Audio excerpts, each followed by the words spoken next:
Балаларымыз білікті маман болсын десек, ең алдымен орта білім сапалы болу керек.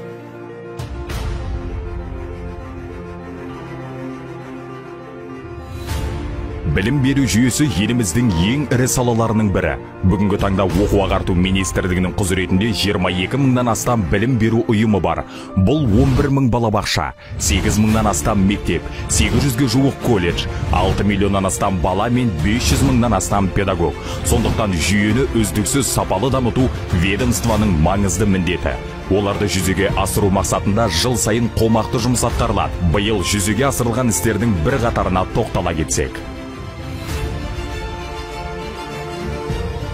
Мектепке дейінгі оқыту мен тәрбиелеуді дамытуға ерекше көңіл бөлініп келеді. Биыл 67 мың жаңа орын пайдалануға берілді.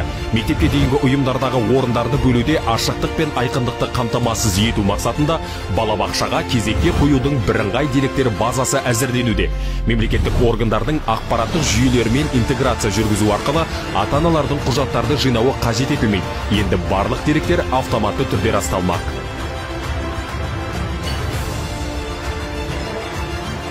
Әлеуметтік аз қамтылған отбасыларды қолдау мақсатында 1 қыркүйектен бастап балабақшаға баратын 97 мыңнан астам бала тегін тамақпен қамтылды. Салаға кәсіби мамандарды тарту мақсатында